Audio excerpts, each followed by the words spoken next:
just after 12 noon on the west coast of the United States, playing the greatest songs ever written online around the clock and around the world. It's MartiniInTheMorning.com. Miss Peggy Lee, it's Mart. Oh, Mother Miriam's coming over. Oh, thank you. My breath's that bad, huh? She walks over in the middle of the show to give me something for my breath. It's MartiniInTheMorning.com, and we've been talking about this. This is an interview. I did my first ever celebrity radio interview in 1979 with Pat Boone up in Monterey. I was at a top 40 radio station, but this is the interview I've always wanted to do. Alan Bergman on MartiniInTheMorning.com. Good morning, or good afternoon. Good afternoon. We, I was telling Mother Miriam on the air earlier that one of the reasons this is special is I remember when I was first time I'd moved out of my parents' house. I had my first apartment, and every night I put myself to sleep listening to the soundtrack from the movie The Way We Were, and that song in particular just I think it had the same effect on me as it has on so many people. You've written some very special songs over the years. Well, thank you. What we did today is we put together our two martini lunch. We play two songs from the same artist, and we thought we should kick it off with a couple from Frank Sinatra. And I found several songs that you wrote for Frank Sinatra, but one in particular that I had no idea that you had written with Quincy Jones and Peggy Lipton, and that would be the song about L.A. Yeah, L.A. is My Lady. L.A. is My Lady. Written by Marilyn and Alan Bergman and Quincy and Peggy. L.A. is My Lady. On Martini in the Morning, it's the Two Martini Lunch. MartiniInTheMorning.com, Two Martini Lunch, first of a pair from Frank Sinatra, a song written by Marilyn and Alan Bergman. Well, it's funny because I think people think of you and Marilyn as more, love songs. Yes. I mean, you've written so many. Well, we try. Is that your favorite style to write? Or do you have a favorite style? That depends upon the melody. We write to the melody. And so, if the melody suggests romance and love, and either love lost or love found, that's what it depends, Or in a lot of songs that we've written, they've been in dramatic context. I mean, without the flying of the glider in the Thomas Crown Affair, and the fact that the director wanted a song that underlines the anxiety the character was feeling at that moment. He had just masterminded the robbery of a bank. He didn't participate, but he masterminded. And he was flying a glider, a playboy, Steve McQueen's character. And he was flying this glider very grim and so on, and anxious. Didn't know what to do with the money, And so Michel wrote, as he does, 4 or 5 melodies for that spot. We picked one. We didn't change the dot, and wrote The Windmills of Your Mind, from that melody. Otherwise, without that melody and without that context, we'd never have written such a song. So you're taking your cues either from somebody who's writing the melody or from somebody who's doing a movie and setting a scene, and you're taking your cue from that. You, as we got ready to, as we rolled "L.A. is My Lady," you said you thought we were going to play something else, and it turns out it was a song I had no idea you wrote the lyrics to. Old McNall. How hipped it up, Well, yeah, a lot. I mean, how would somebody come up with the idea to take a song like that and do what you did? Well, we did. I don't know how. But we said, why don't we try it? And it worked. It's such a fun song, and of course Frank Sinatra had lots of fun with it. You know who also does that now in his live shows? Seth MacFarlane. Oh, I didn't know that. He's doing that in his live shows. Is he? Yeah. Wow. So quite a salute. I had no idea. Marilyn and Alan Bergman wrote the lyrics to Old MacDonald. It's on the Two Martini Lunch, 2 from Frank Sinatra. MartiniInTheMorning.com. All right, I'm going to do something, and we don't normally do this, and it's because some people like it, some people don't, but I'm going to try it. I'm going to turn the microphone on the camera, it's a long story. The video camera right there. I was just sending video only because people could listen on the radio and hear the audio, but they want to hear what's going on in between. Yeah. So, do you mind? No. Okay. Good. Because we've said this before, and it's funny.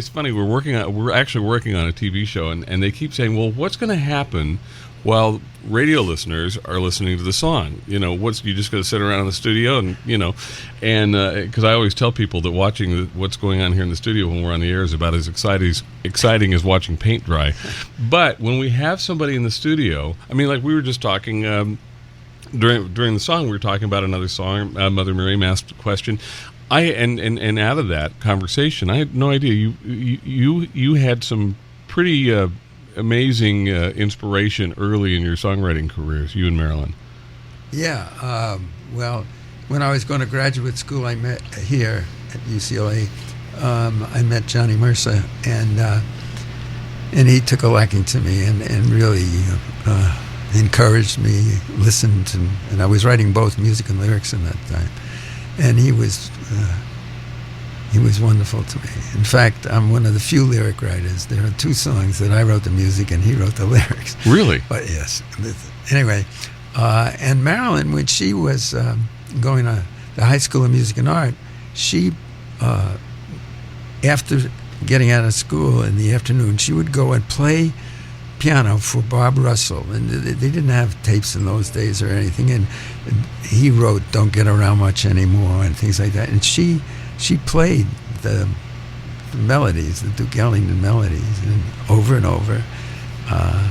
then he wrote those songs. So, and she learned a great deal about songwriting from those days. Wow. So, Alan Bergman on MartiniInTheMorning.com. Silly question: do you know how many songs you've written? No. No idea? No idea. Hundreds, thousands? Well, I don't know about thousands. Certainly, maybe close to 1,000, yeah. Wow. Yeah. And we've been at it, a while. You started... I remember a story of... was it Frank Sinatra Jr., I think, was telling me the story that Frank Sinatra would say... Let's call the kids and see if they've got something new. Yeah. He would call it, yes. He called us the kids because we wrote Nice and Easy in 1960, and we were luckily enough to be in the booth when he was recording it. Wow. And which was very unusual. And he looked, and he called us the kids ever since. Alan Bergman on MartiniInTheMorning.com from his album, Lyrically, Nice and Easy on MartiniInTheMorning.com. MartiniInTheMorning.com from his album Lyrically, Alan Bergman on MartiniInTheMorning.com.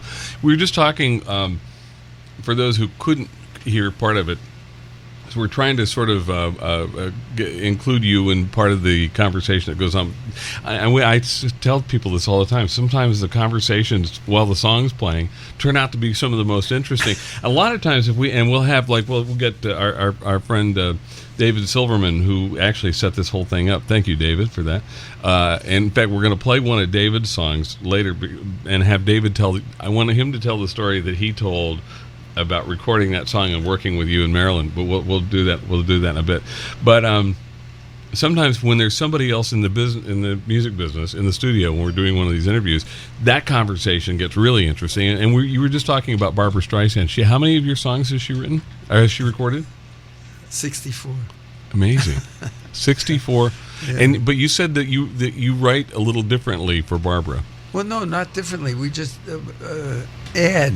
We write second bridges or last eights or something because she's an actress and wants to say more, and if the melody and if the subject matter of the song will take more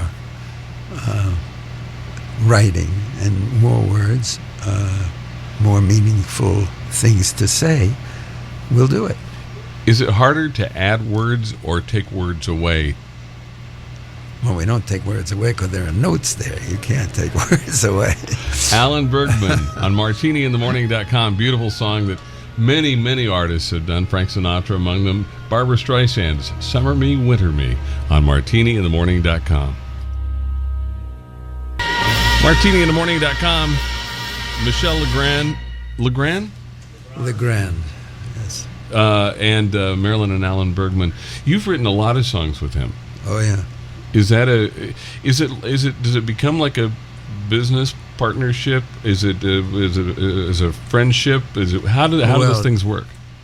Well, it has become a friendship, and long-standing. People often ask, "How do you meet? How does a lyric writers meet?" Well, I play tennis. I play tennis every day. That's why I didn't come earlier, because you had to play tennis every day. This is perfect.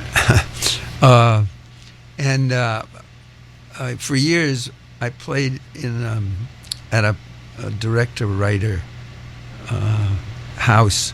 His name was Richard Brooks. He wrote and directed Cat on a Hot Tin Roof, Elmer Gantry, In Cold Blood. He was professional, a marvelous. And because of his status, there were a lot of big celebrities who played tennis there too. I was just starting out, and I played well, and so I was invited to play. One day after playing, this is in 1966. Gene Kelly was one of the players, and Gene had just come back from Paris, where he had made a movie, and he said, there's a young composer coming over here next week, and I think you and Marilyn and he could write wonderful songs. And he introduced us to Michel Legrand on the tennis court. Wow. So from tennis to music, it says. Tennis to music, yeah. What about, and there are others that you've written with. I know Johnny Mandel is one of your writing partners. We've been very lucky in having really the best composers. Henry Mancini, John Williams. John Williams doesn't write a lot of songs. He's a wonderful songwriter. Marvin Hamlish. The Way We Were. No. Yes. Oh, yes. The Way We Were. I'm trying to think of it. You mentioned Johnny. Dave Grusin, who's a wonderful. You wrote the Tootsie. Yes. With among others. Oh yeah, a song like "Love Like Ours." That melody. And Johnny Mandel. Those people. Those wonderful composers. Sometimes they come over the house and they play us a melody and they say, "What do you think?" And we say, "Leave it here." And they leave it, and leave it, and that's how a song called "Where Do You Start" was written. Johnny Mandel came over with this melody.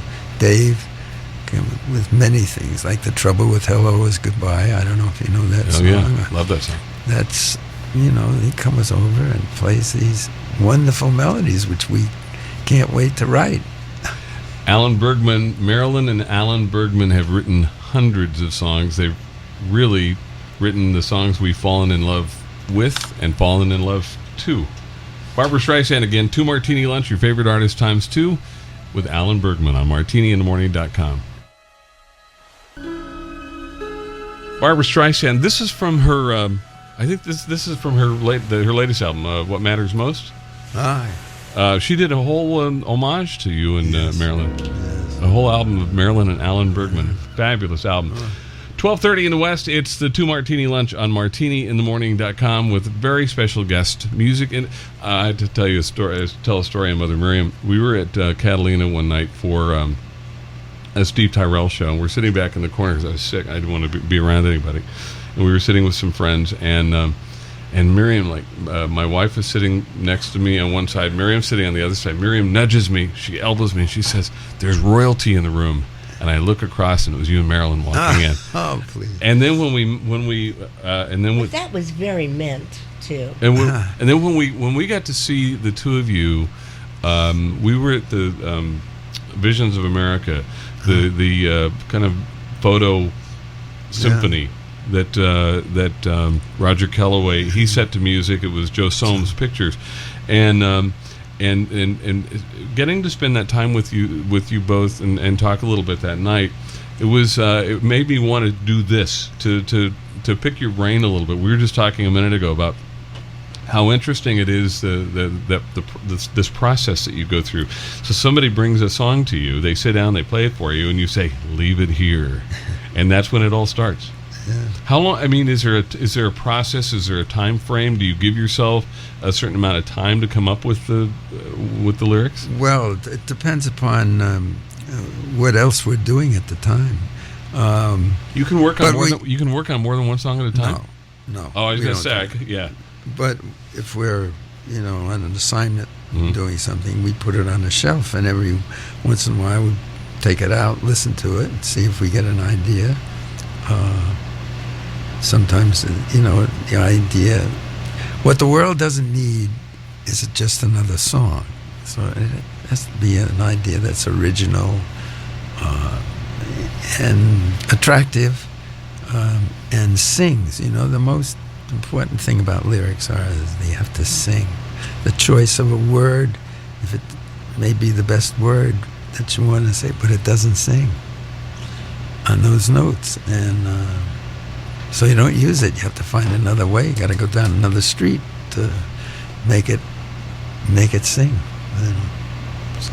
Okay, I have another question. Yeah. Now you do this together with your wife, Marilyn. Yes. So you sit there, and she just says, "Okay, how about this word?" Or "I know that word." Or What it is one is the creator, the other is the editor, and those roles change within seconds. It's like pitching and catching, and just so and we've been doing it for so long that often if there's a 2 or 3 minutes where it's very quiet and so on, then all of a sudden one of us will say the same thing at the same time. Thought process is going. It's they say that happens with couples. You finish each other's sentences in more ways than one. You finish each other's songs. I mean, I've said it before. We're in to do something you love with somebody you love every day. You've got the world, Yeah, you get away with it. The song we just heard a minute ago. Summer Knows was from, as we were discussing, from Summer of 40. You okay? Mother Mary's going to kill over on us. That was from Summer of 42. Yeah. A lot of your songs either were written for movies or wound up in movies. One song in particular, it was in a remake of actually, you've had a couple that have been that have been in an original and a remake. You mentioned Thomas Crown Affair. Windmills of Your Mind was in both versions, different artists, obviously. What about the song Moonlight? Yeah, I love that song. Yes, that was from Sabrina. The remake. The or was remake it of Sabrina. Was it in the original or just in the remake? No. In the original, it was a Rodgers and Hart song. Isn't It Romantic? Went through the whole picture. That was a wonderful assignment because we got to write with John Williams again. And for a director, of which there are not too many these days, who understands the use of music and song. Sidney Pollack was certainly one. Norman Jewison is another director and Mark Rydell. They understood, that songs can be can underline the character or the situation as part of the screenplay. We don't have that today. They put, they have wall-to-wall source music that has nothing to do with it or too much to do with it.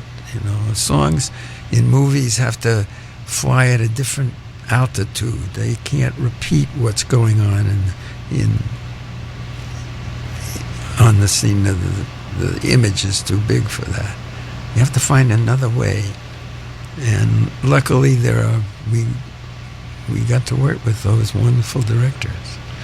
Alan Bergman on MartiniInTheMorning.com from the remake of the movie Sabrina, Sting on Martini in the Morning. It's the 2 Martini Lunch.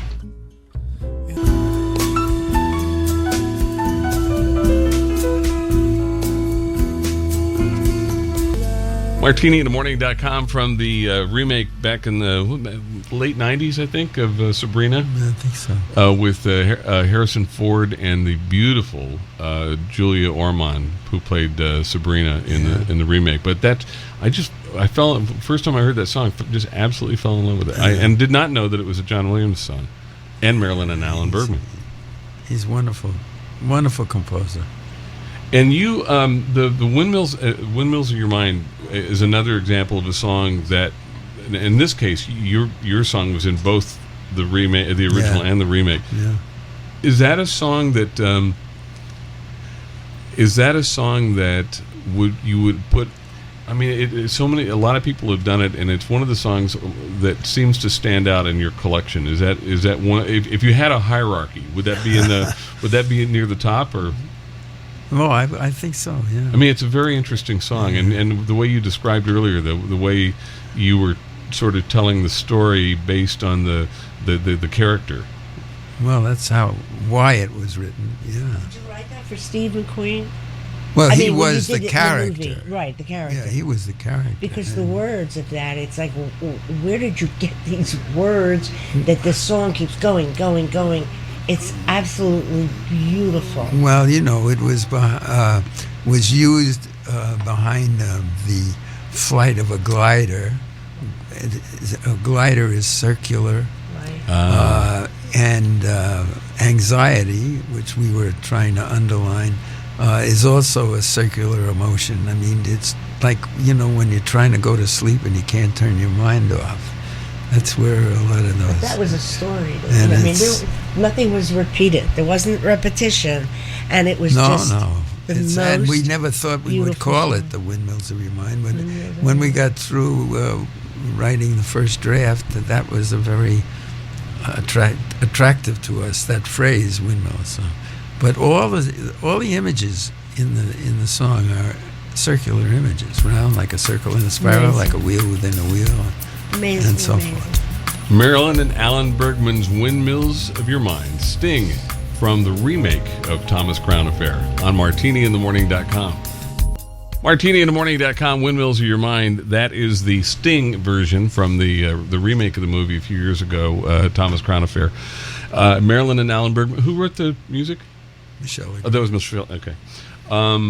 And it's the 2 Martini Lunch, playing your favorite artist times 2. This next song that I pulled, I went through over the weekend. I was trying to think of artists that we played who had done 2 or more of your songs, since the theme of the 2 Martini Lunch is we're playing 2 songs from each artist. And this next, I was actually going to play this song by Barbra Streisand from the album What Matters Most. I love her version, but this song has special significance. You did not write That Face with your wife. No, I wrote it for her.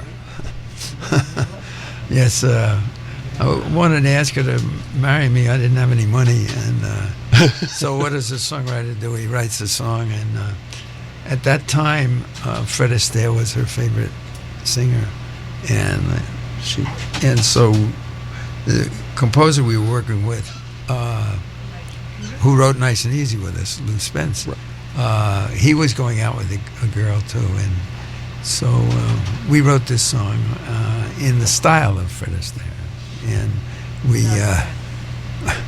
for some reason, we did get an appointment with him, and he said, I don't record anything that's not from a movie that I do, but I love songs and songwriters, so let me hear it. And we sang it to him, and he said, I'm going to record this next week. Wow. And which he did. He owned a record company at the time, Ava Records it was called. Ava was his daughter.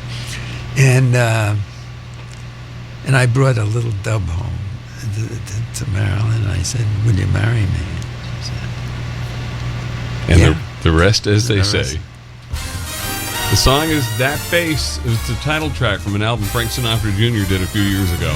Alan Bergman's proposal to his wife, Marilyn. MartiniInTheMorning.com title track from his album from 2000, I want to say 4 or 5, Frank Sinatra Jr. His concept for the album was to do some really good songs that his father never recorded, and so he picked two of your songs are on this album. Marilyn and Alan Bergman wrote hundreds and have written and continue to write. What are you working on now? Well, we're doing an animated film with Dave Grusin. Really? Yeah. Yes. And a Broadway show that we wrote a long time ago is being revived in London, and we have to write a couple of new things for that. And we now, well, you mentioned the Visions of America. Mm-hmm. We may write another song for that. That was great, and I know other people have done it. When we saw it here in Southern California, and if you don't, you may or may not have been listening. We had Joe Sohm, who took all the pictures over 35 years, basically photographing democracy. The book is spectacular. Terrific. And then fabulous writer and composer and arranger. I just said his name a minute ago. Roger Kellaway. Roger Kellaway. He wrote a suite based on these images. Right. And then they came to us and said, could we write some songs based on the themes of the suite, based on the images? Which was fun. We did. A unique writing assignment? Yeah. And then the version that we saw, Steve Tyrell and Judith Hill did the vocals. Right. And you worked. I did not know this until actually the night we met you at the show. Marilyn mentioned that Laurie White had worked with you. Yeah, she's a wonderful singer. She's back from my country days. I got to know her. What a talented terrific woman. Singer. Yeah. Yeah, wonderful. And if you've ever seen the movie, this is just a little sidebar. If you've ever seen the movie Swept Away, remember the movie with Tom Hanks and he was stranded on an island and he was talking to a coconut the whole time or something like that, or a football or whatever he was talking to. But anyway, at the very end of the movie, it was a FedEx plane that had crashed, and he had hung on to this one package, and it gave him hope because he was determined that he was going to deliver that one package. And he drove and he found the address, and the woman he delivered it to was Laurie White. Oh, Just a little tiny bit role in a movie, no idea. but very talented. So you work with a lot. You work with a lot of singers. In fact, David Silverman was telling us a story. We're going to throw in an extra song here because we don't have two. I don't have two that I didn't know I had two that David had recorded of your songs, but one song in particular. I forgot to tell you. Yeah, you didn't tell me that you'd done others. But anyway, you and Marilyn actually went into the studio with David to work with him on how he did this particular song. Oh, yes. You don't remember the story? Oh, yes, I do. It was you and Marilyn and Johnny Mandel. Johnny Mandel, who wrote the music. And so you went and sort of coached him. Do you do that often? Do you get many opportunities to actually work with the artists that are recording your songs? Sometimes. I do that with Steve a lot. Do you? Yeah. I've heard stories about writers. Like there was a story, Daisy Torme, Mel Torme's daughter, worked with us at the old radio station here, and she told me a story about when her dad was recording Blue Moon, that Richard Rodgers was crazed. I mean, he went into the studio and he was very tough. Yeah, and Mr. Rogers was very tough. And do you do that sometimes? Well, I try not. I'm not tough, It has to do, as a singer, one must tell a story. That's what it's about. You're telling, you're being a storyteller, and you have to have that rapport with the audience, and you have to tell it from your point of view. You put it in your own context, but you communicate with the audience. And there's, it's not just words on notes. That's not what it is. You have to tell that story. It's interesting. Last year on, do you watch any of the music reality shows like American Idol? No. last year on American Idol, Harry Connick Jr. He wasn't on he's a judge this year, but he was a mentor on the show, and an artist or a singer, a contestant was doing a standard. I don't remember what song it was. I want to say it was My Funny Valentine, and he asked the singer. He said, "Tell me what that song means," and she had no idea. And he said, basically what you just said. And do you find that happening? Do you find people recording your songs that when you hear it, you don't think they really understand what you meant when you wrote it? Well, it's not what we meant. It's the combination of the words and the music say something. Yeah. There is, if the singer puts it what he or she means in delivering the story, then it's different than our feeling of it. That's fine if it's the truth. If it's not the truth, that's what it's about, is delivering the truth about what the words say, what the music says, and being able to communicate that story in an original way. The song that I was talking about that our friend David Silverman did of Marilyn and Alan Bergman's and Johnny Mandel's is called Only Trust. I'm playing the wrong song. I won't believe my eyes. Oh, hang on. Here I decided I'm going to ad lib. I'm going to do something off the cuff that wasn't part of what I had planned, and I got the wrong song. Here it is. It's called. No, that's the same one. What song is it, David? I won't believe my eyes. Now, we'll play the right song. Oh my gosh, I need a disc jockey coach. David needed a singing coach. I needed a disc jockey coach. David Silverman on Martini in the Morning. Song written by Marilyn and Alan Bergman and Johnny Mandel. MartiniInTheMorning.com. Johnny Mandel's composition, Marilyn and Alan Bergman's lyrics. I had never heard that song before David brought it to us. Beautiful. That's a nice song. That's one of those songs that Johnny came over with a melody and played it for us, and we said, leave it. We'll see what happens. And you said he's still sending you songs? Yeah, the other day. It's MartiniInTheMorning.com. Alan Bergman's 1 o'clock, just past 1 o'clock in the West. We're going to go a little bit long on the 2 Martini lunch, if you don't mind. And we got a couple more. Tony Bennett's done some of your songs. Oh, he's a wonderful singer. One song in particular, I think he's done it, 10 times maybe. How do you keep the music playing? Yeah, that's an interesting story. Frank Sinatra went to see the movie that we wrote it for, a movie called Best Friends, and he came out of the movie and he called Tony Bennett. He said, I don't have a date coming up, but this is, and he was very complimentary about the song. This is terrific. He said, you better go in and record this.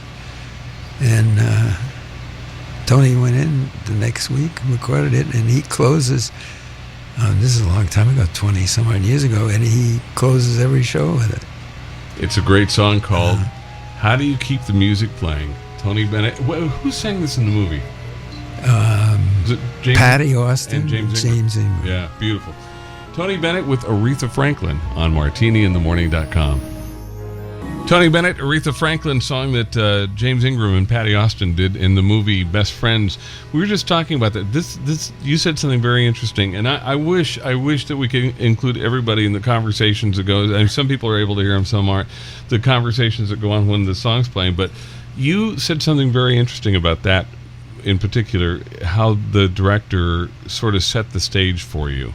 Yeah, well, there was a scene. You could see these two people. They had just been married, and because of circumstances of their various in-laws, the marriage was in a lot of trouble. And it was only 2 or 3 weeks old. And they were coming back. And so the scene for which we wrote the song, they were on a people mover, about 5 yards apart, not speaking to each other, and he wanted a song that said how contemporarily saying how do you keep romance alive? So we wrote how do you keep the music playing? And we gave that first line to Michel Legrand, the composer, and from that one line he's done that before. We did a picture called A Happy Ending, and he really overwrites. He came to us, he was living with us at the time. He came downstairs and he played about 4 or 5, 6 melodies, and none of which were particularly right. And we said to him, what happens if the first line is, what are you doing the rest of your life? And he said, I like that. And however long it takes to sing it, that's how long it took him to write it. His fingers never left the piano from the, in that opening, what are you doing? Wow. He wrote that. And he said, when he got through, he said, you mean something like that? We said, exactly like that. Play it again. He said, I don't know what I played. And luckily, I know him to have the tape going, And I played it back, and he said, oh, okay. We said, now go to a movie or something. Leave us alone. That's it. But what was interesting to me is you gave him line, instead of having somebody come over and give you just the one line. That's amazing. Yeah, well. So we're kind of reverse engineering what. It works that way sometimes. I'm going to skip because we're running late. I'm going to skip from the two. I was going to play another Tony Bennett song, but I want to, since you mentioned this song in particular, I wanted to play. Let's see. Well, let's play yours. This is Alan Bergman on MartiniInTheMorning.com. From his album Lyrically, it's Alan Bergman, song that he and Marilyn wrote with Michel Legrand, again, who came downstairs. Yeah. And you gave him the line. Well, yeah. I have to tell you, that line, when I proposed to my wife 27 years ago, I was on the radio. She, as I told you earlier, she was on the air with me, except she wasn't in the studio. She was at home doing her part of the show. And so I'd been working up to proposing to her. And so my partner on the air sticks a microphone in front. He said, get down on one knee. Sticks a mic, because I've been kind of stalling all morning. And I couldn't come up with the words. Will you marry me? And I came up with the words, what are you doing the rest of your life? And it's funny, I told Jack Jones that story, and because it was his version that was the only version of the song I really knew. There's another version of that song that I wanted to play. I love this lady. She lives just a few blocks from here, and I love this. And disc jockeys are awful because we talk over sometimes some of the best parts of the song. This beautiful oboe on Carol Welsman's intro on Martini in the Morning. MartiniInTheMorning.com. It's Carol Welsman, back to back with the man who wrote the song, along with his bride of how many years? 56. 56 years. 56. Marilyn and Alan Bergman and Michel Legrand. We're getting a little bit off the 2 Martini lunch thing because we need to wrap up here really soon. Mother Marian's looking at her watch. There are a couple other stories, really. As we talked in the studio, we were talking about, I really found out about you guys, you and Marilyn and all the many people you've worked with, from Steve Tyrell. Steve had a similar path to mine in terms of this music, because we both came out, we've both been around music our entire careers. He since his teens, and I started out working on a rock radio station when I was 15 years old. And I knew of your songs, and we talked about The Way We Were, How Do You Keep the Music Playing, I knew because of the James Ingram, Patty Austin version, but I really didn't know that much about this music. And so when Steve Tyrell started recording this music in the 90s after Father of the Bride, it was a learning process for him. And then when I met Steve and we started putting this whole concept together for kind of modernizing the format, he started telling me about Marilyn and Alan Bergman. And in fact, I went to one of his shows at the old Catalina Jazz Club on Cahuenga, and you and Marilyn were there. And in fact, you were sitting with Steve's wife, his late wife, Stephanie, and Stephanie was sick from the time that I met her. So fast forward a little bit, Stephanie passed away, and they had a really nice memorial for her on the Warner Brothers lot. And you and Marilyn got up and spoke, and then for the first time I heard Alan Bergman sing. Love Like Ours. Love Like Ours. It's a song that the two of you wrote, But Dave Grusin wrote the music. You can't forget that. it's a beautiful song, and Steve Tyrell does it beautifully. But you did it that night at the memorial, and it's a very moving song. Love Like Ours, Steve Tyrell on martiniinthemorning.com. martiniinthemorning.com. Mother Miriam just said we could keep Mr. Bergman here all afternoon. We're not going to, but that song was that first time I heard you sing was singing that song at Stephanie's memorial. Yeah, that was quite a night. You sang. That was quite a lineup. It was you, James Ingram sang "House Is Not a Home," Burt Bacharach playing the piano, and somebody else sang that night. I don't remember, but I remember. A woman sang. I don't remember who. But it was for me here and I knew that song so well, and hearing you sing it and the emotion that you put into it as you sang it for Stephanie, I thought that was okay. So we were just off the air. We were telling a story. Michael Feinstein introduced me to a song that you and Marilyn wrote. And he did it on his first Sinatra Project album. And if we had all afternoon to talk to you, that was one of the songs we were going to play. But it's Same Hello, Same Goodbye was a song that you wrote indirectly. You wrote directly for Frank Sinatra. Well, and he didn't record it. No, it was really not a song in the form that Michael sang. Anyway, when my CD came out, we did we were on public radio, NPR, and we told this story of. They asked about our relationship with Frank, and he called us one day and he said, "Kids, I want you to write me a 10-minute number." And we said, and so we got an idea and we wrote the 10 minutes, and went down and sang it for him in Palm Springs with John Williams, who wrote the music, and. He really liked it, and he said, it had his reaction was, "How do you know so much about me?" Anyway, Marilyn said, "Yeah, life has not been such a closed book, Mr. Sinatra." Anyway, it was about a man who fell in love with the same woman all the time. It was the same type of woman. And he would leave her and then find another woman, and it would be the same kind of person, and so forth. So, in part of it, that was what it was about, this whole 10 minutes. And part of it was there was a little kind of a transition thing called The Same Hello, The Same Goodbye. It was not a fully developed song. And when Michael Feinstein, who listens to all these things, Michael called and said, "I want the 10 minutes." And we said, "No, you can't have the 10 minutes because we wrote it for Sinatra, and that's where nobody will ever do it. It's, that's where it is. That's the way it is. But there's a little transition we could develop into a song."